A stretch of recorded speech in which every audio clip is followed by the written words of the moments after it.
الحمد للہ رب العالمین والصلاة والسلام علی حبیبہ محمد وآلہ وصحبہ اجمعین اما بعد فاعوذ باللہ من الشیطان الرجیم بسم اللہ الرحمن الرحیم وانذر به الذین یخافون ان یحشروا الی ربهم لیس لهم من دونه ولی ولا شفیع لعلهم یتقون اللهم سبحانك لا علم لنا الا ما علمتنا انك انت العلیم الحکیم مولایا صلی وسلم دائما ابدا علی حبیبک من زانت به الابصار. معزز سامعین کرام، السلام علیکم ورحمۃ اللہ وبرکاتہ.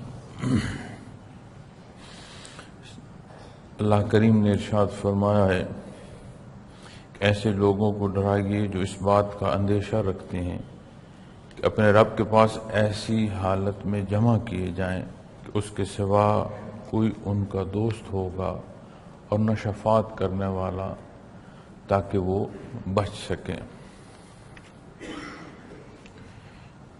دین ابراہیمی میں بے شمار غلو ہو چکا تھا، اس کی حقیقت نہیں رہی تھی. کسی حد تک کا آخرت کا ماننا یا کسی پہلو میں فرشتوں تک کی بات کا ماننا، لیکن ساتھ ہی فرشتوں کی عبادات کا اختیار کرنا، انہیں معبود بنانا. تو غلو بے شک بہت تھا، لیکن کہیں کوئی رمق ایسی تھی جس میں کوئی بات اخروی حیات سے متعلق بھی تھوڑی بہت ہو. بہت کم تھی لیکن تھی. ایک حصہ جو کثیر تھا وہ سخت مخالف تھا، محترس تھا، اور بنیادی طور پر پہلے جب نبی کریم صلی اللہ علیہ وسلم نے دعوت حق ارشاد فرمائی تو وہ وقت اتنا نازک تھا کہ اس پوری روئے زمین میں واحد آپ صلی اللہ علیہ وسلم کی ذات تھی جو حق بیان فرما رہی تھی. گرد و پیش کفر و شرک تھا، جہالت تھی، اندھیرا تھا. لیکن یوں یہ بات چلی اور اوائل میں معاشرے کا جو کمزور طبقہ ہے وہ مسلمان ہوا. اب اس میں غلام بھی تھے، ایسے غلام بھی تھے جو نسلاً غلام تھے. جو غلام نہیں تھے معاشی طور پر کمزور تھے، مزدوری کرنے والے لوگ تھے. ظاہری حیثیت جو ہے وہ اکثریت کی کثیر تعداد تھے معدود. اس معدود میں بھی جو کثیر تعداد ہے، جو زیادہ حصہ ہے، وہ کمزور طبقہ تھا. تو کفار مکہ جب بات کرنا چاہتے تھے تو وہ یہ بات کہتے بھی تھے اور محسوس بھی کرتے تھے کہ ہماری حیثیت، ہمارا لباس، ہمارا کھانا پینا، انداز تکلم و تخاطب، کیا ان کے برابر ہم بیٹھ سکتے ہیں جو آپ کی محفل میں بیٹھے ہیں؟ تو اگر انہیں اٹھایا جائے اور موقع دیا جائے تو ہم بات کر سکتے ہیں، بات سن سکتے ہیں. تو اللہ کریم کے حضور حیثیتیں کوئی وجود نہیں رکھتی. جہ و جلال کسی زمرے میں نہیں گنا جاتا. ذاتی طاقت ہو، اولاد ہو، دولت ہو، اقتدار ہو، سب سے پہلے اور بنیادی بات جو ہے وہ یہ ہے کہ یہ کسی کا ہے نہیں. جو کچھ کسی کے پاس ہے کسی زمرے میں ہے، وہ سارا اللہ کریم کا دیا ہوا ہے. ذاتی کسی کی کوئی شے ملکیت ہے نہیں، بنیادی اور پہلی. دوسرا پہلو کہ یہ دارالابتلاء ہے. جس کے پاس جو ہے وہ اس کا امتحان ہے. اگر طاقت ہے تو طاقت اس کا امتحان ہے کہ اس کا مصرف یا مصارف کیسے ہے. کمزوری ہے تو اس کمزوری میں توکل علی اللہ کتنا ہے، صحت ہے تو شکرانہ کتنا ہے، بیماری ہے تو اللہ جل شانہ سے جو شفا کی طلب اور خالص دعا ہے وہ کس درجے میں ہے؟ کیا وہ ہر ضرورت میں رب کائنات کی طرف دیکھتا ہے، یا وہ اپنے جیسے انسانوں کو اپنی تکالیف کا مداوا سمجھنا شروع کر دیتا ہے؟ پھر تیسرا پہلو کہ یہ جو کچھ ہے، چاہے امتحان گاہ ہے، یہ سارا کچھ عارضی ہے، کل من علیہا فان، اس کی حیثیت نہیں ہے، اس نے ختم ہو جانا۔ نبی کریم صلی اللہ علیہ وسلم کی حدیث مبارکہ کا مفہوم ہے کہ اگر اس دنیا حاجات، ضروریات، احساسات، مال و دولت، وسائل، اس سارے کے بحر میں آپ نے ارشاد فرمایا کہ اگر دنیا کی حیثیت عند اللہ ایک مچھر کے پر برابر بھی ہوتی تو جو کفر و شرک میں مبتلا ہیں، جو تجاوز میں مبتلا ہیں، انہیں ایک گھونٹ پانی نصیب نہ ہوتا۔ حق سے دوری ایسا اندھا کرتی ہے کہ نظر وہ کچھ آ رہا ہے جس کی حقیقت نہیں ہے، اور یہ اندھا پن اس پہلو سے دور کر دیتا ہے جسے دیکھ کر جینا درکار ہے۔ تو اللہ کریم نے آپ صلی اللہ علیہ وسلم کو ارشاد فرمایا کہ اے میرے حبیب، انہیں ڈرائیے سے مراد انذار کی بات ہے، وہ انذر بالذین،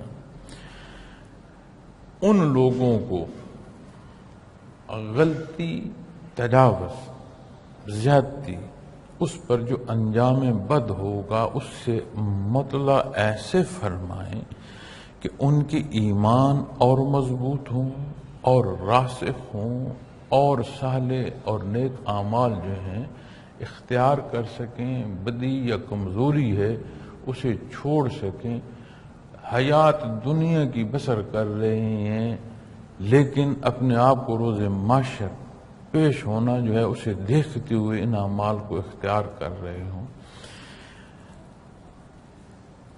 بِالَّذِينَ يَخَافُونَ أَن يُحْشَرُوا إِلَىٰ رَبِّهِمْ، جو روز محشر حساب کتاب کے دن اس کے حضور پیش ہونا ہے، جنہیں اس حاضری کا احساس ہے کسی درجے کا بھی صحیح، اب انہیں توجہ جو ہے وہ دیں، انہیں حقیقت آشنا فرماتے چلے جائیں۔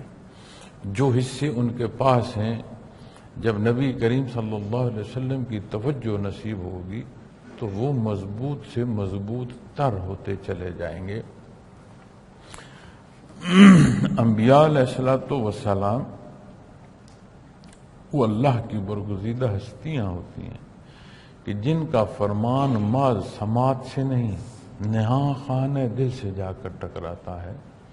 آپ دنیا کی زندگی میں بھی غور کریں کہ جس طرف کی طلب ہوتی ہے اس طرف کی بات بندہ بڑا دھیان سے سن رہا ہوتا ہے، اور جو پہلو بے معنی ہوں، جن کی ضرورت نہ ہو، جو بندہ چاہ نہ رہا ہو، تو وہ بات سننے کے بعد اس سے پوچھیں تو اسے نہیں معلوم ہوتا کہ بات ہوئی کیا ہے، کتنی دیر ہوئی، کن پہلوؤں پر بات ہوئی، اسے سمجھ نہیں ہوتی، اس کا دھیان کسی اور طرف ہوتا ہے۔ تو یہ تو عمومی دنیا کی بات ہے، لیکن انبیاء علیہ السلام کا بیان عمومی نہیں ہوتا۔ اب نبی کریم صلی اللہ علیہ وسلم نے اسی دار دنیا میں زندگی بسر فرمائی، انہی ضروریات میں سے آپ نے اپنی مبارک زندگی گزارتے ہوئے دار دنیا میں جو اللہ کریم نے آپ کا وقت مقرر فرمایا تھا اسے بسر فرمایا۔ بھوک کے حوالے سے، پیاس کے حوالے سے، ضروریات کے حوالے سے، دکھ سکھ کے پہلوؤں سے، ہر پہلو سے آپ نے زندگی مبارک بسر فرمائی۔ لیکن آپ صلی اللہ علیہ وسلم کا ارشاد فرمانا ایسا ہے کہ جس سے یہ خوش قسمتی، خوش نصیبی اللہ نے عطا فرمائی، آپ کے ارشادات کی شیرینی ماذ سماعت تک نہیں رہی، نہاں خانے دل تک اس پہلو اور اس قوت سے اتری کہ ایمان کا وہ درجہ نصیب ہوا جو غیر انبیاء میں اس جماعت صحابہ کے بعد کسی کا ہو نہیں سکتا. اس بلندی کا ایمان نصیب ہوا. اور اس درد کو آپ اس حدیث شریف سے سمجھنے کی کوشش کریں.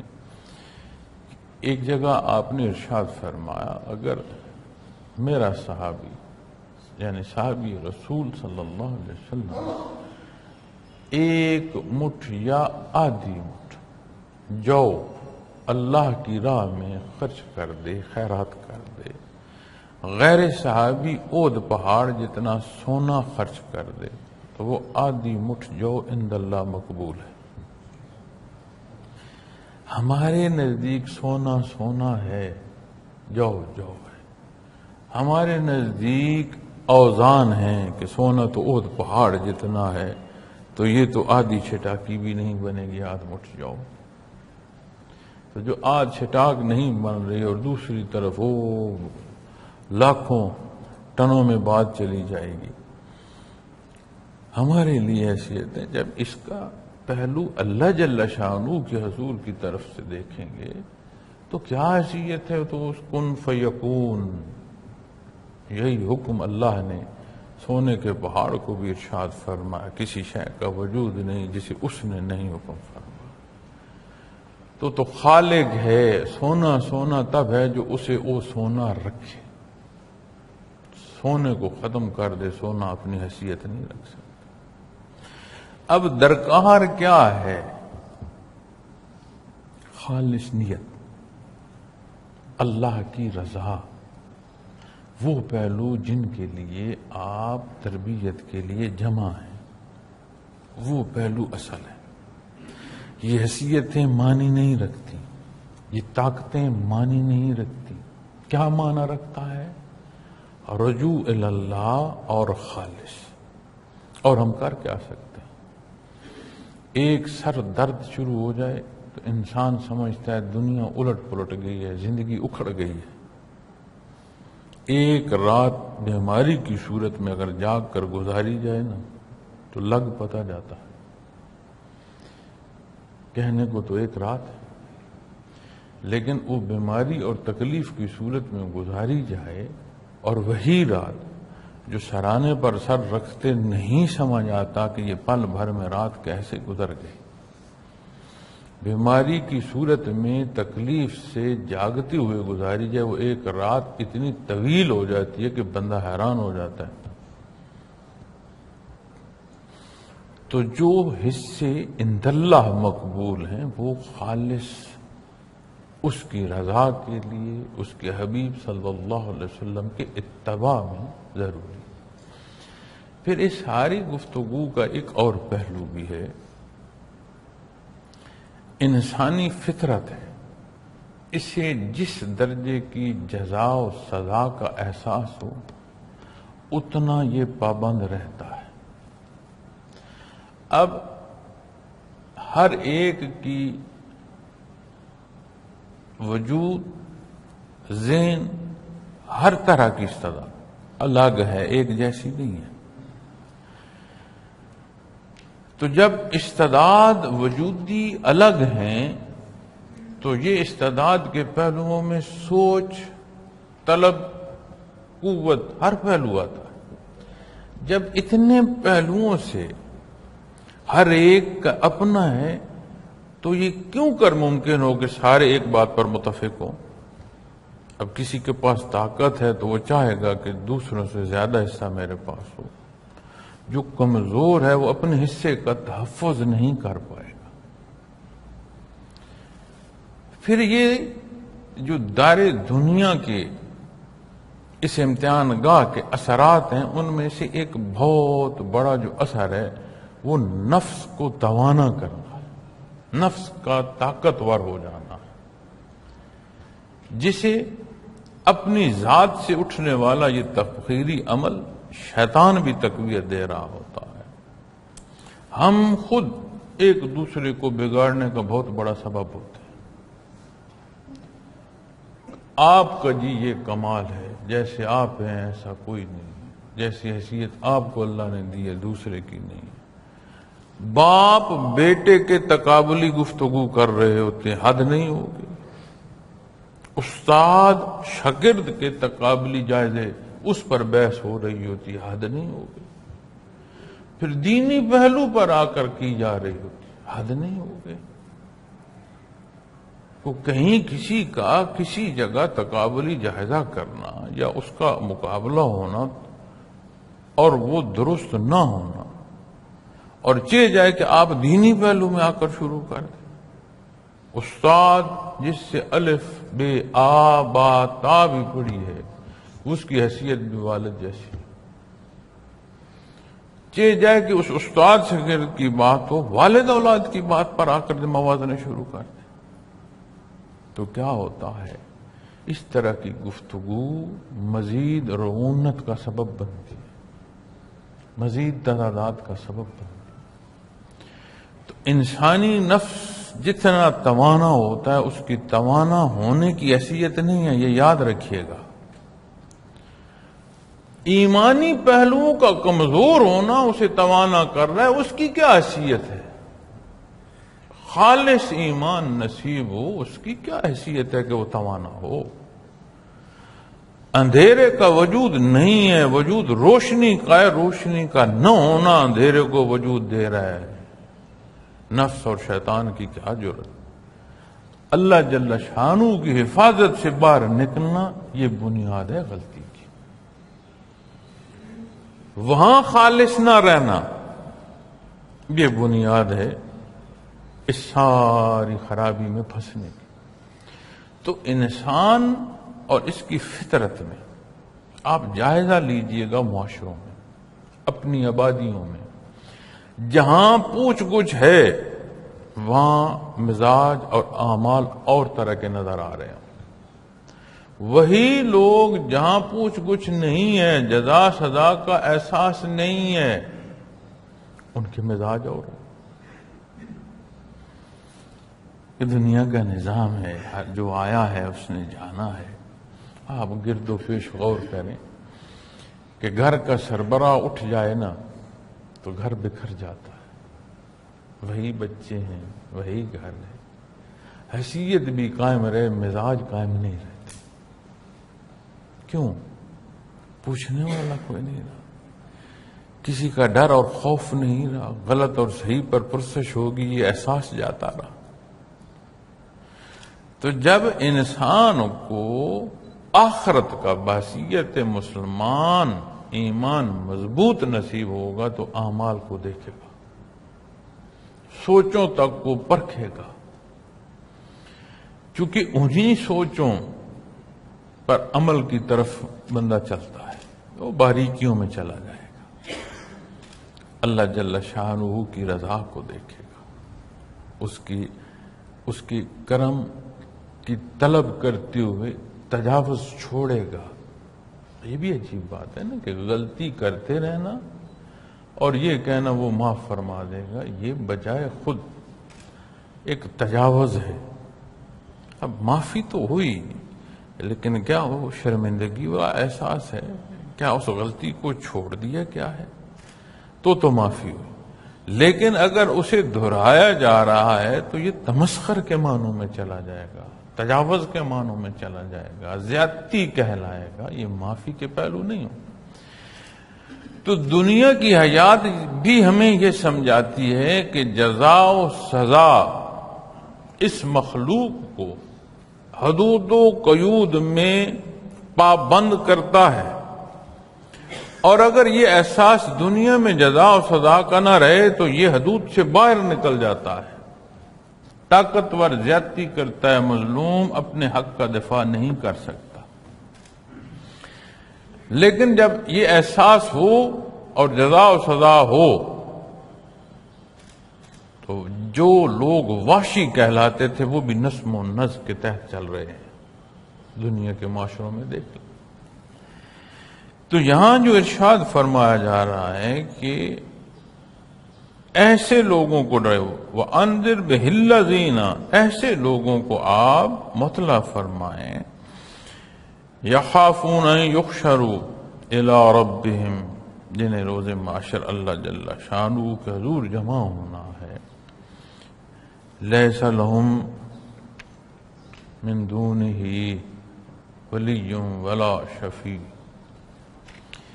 اور جنہیں یہ خیال ہو، جنہیں یہ کیفیت نصیب ہو کہ جہاں پیش ہونا ہے وہاں اور کوئی دوست، کوئی شفاعت کرنے والا دوست کیا ہے؟ وہ معاونت جو سکھ کا سبب بنے،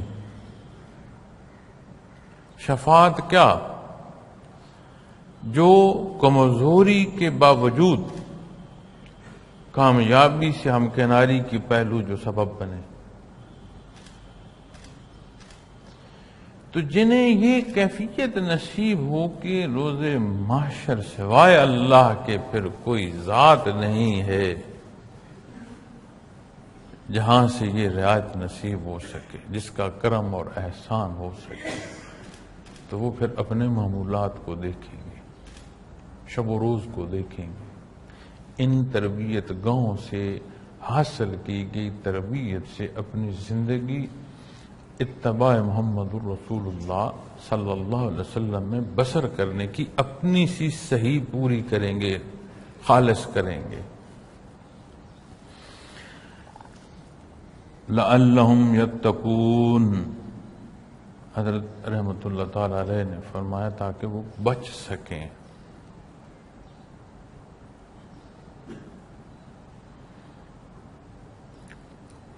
یہ حال اور کیفیت متقی کا بیان فرمایا گیا۔ تو آپ نے ارشادات باری کی جو تسلسل ہے اسی تسلسل میں ترجمہ فرمایا ہے کہ لعلہم یتقون، جنہیں وہ کیفیت متقی کی نصیب ہو، اس کیفیت کا محاصل کیا ہے؟ یتقون کے جو معنی و مفاہیم ہیں وہ کیا ہوگی؟ اس حال میں جب وہ اللہ کے حضور پیش ہوں گے اور اللہ کا کرم اور احسان انہیں نصیب ہوگا تو صورت کیا ہوگی؟ اور بچ سکیں، چونکہ جو کچھ ہم لے کر جا رہے ہیں، جو کچھ سامان ہم اٹھائے اپنی پیٹھوں پر جا رہے ہوں گے، حساب تو اس کا ہو۔ یہاں سے جب حال اور کیفیت تقوی کی نصیب ہوگی تو پھر لعلہم یتقون کی کیفیت پیدا ہو جائے گی روز محشر۔ اللہ کریم عمل صالح کی توفیق عطا فرمائے اور یہ نزاکت جو اس زندگی کا بسر کرنا، اس زندگی کے بسر کرنے کے طریقے اور سلیقے جو آپ صلی اللہ علیہ وسلم نے ہمیں تعلیم فرمائے، اور وہ توجہ، وہ حال، چونکہ جب جہاں فرمایا گیا نا کہ ڈرائیے، تو یہ تربیت کہاں سے دی جا رہی ہے کہ نا میں آپ سے گفتگو کر رہا ہوں، گناہگار آدمی ہوں، کم علم کمزور آدمی ہوں، اللہ کریم میری کمی بیشیاں معاف، آپ سے گفتگو کر، کیا اس وقت میری توجہ کہیں اور ہے؟ ساری کی ساری آپ کی طرف، ان کے مدارج پر، اس کے مدارج پر بحث ہو سکتی ہے، لیکن میں اس وقت تو کوئی اور سوچ بھی نہیں سکتا۔ یہ جو کلام کرنا ہوتا ہے نا مسلسل فی البدی، یہ آپ کسی اور طرف سوچنے چلے جائیں، آپ کا کلام جو ہے اس میں رکاوٹ آ جائے گی، آپ کو خود معلوم نہیں رہے گا کہ میں نے پہلے کیا بولا بعد میں کیا بولا، جو کچھ عرض کر رہا ہوں میرے سامنے لکھا ہوا تو نہیں۔ آپ کو روبرو محسوس کرتے ہوئے، ناظرین کو مخاطب کرتے ہوئے گزارشات پیش کر رہا ہوں، جیسا ہوں، جتنا ہوں، جس طرح کی بھی بات ہے، میری پوری توجہ ایسے۔ موضوع دین ہے یہ اللہ کا شکر ہے، مقصد خالص ہے یہ اس کا احسان۔ ایک لحظے کو سوچو، اللہ جل شانہ اپنے حبیب کو ارشاد فرما رہے ہیں کس طرف متوجہ اللہ ہونا؟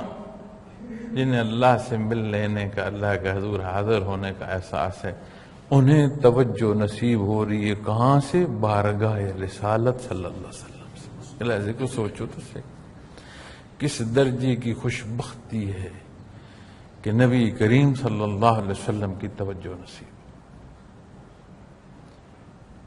قرآن کریم اللہ کا کلام ہے، حیرانگی ہو جاتی ہے جب اس موضوع پر، اس کے موضوعات پر بات کرتے جائیں۔ یہ مرکب محض الفاظ نہیں ہے، یہ تو دنیا ہماری ضرورت ہے۔ کلام ذاتی اس کی بہت خوبصورت، بہت پہلو، کوئی مقابل نہیں ہے، یکتا ہے اپنے حصے میں۔ اللہ کریم اس کی سمجھ کی توفیق عطا فرمائے، اور کمی بیشی جو ہماری ہے اس میں اور ذاتی حیاتی معاملات جو زندگی کے ان میں اللہ معاف فرمائے۔ وآخر دعوانا الحمدللہ رب العالمین۔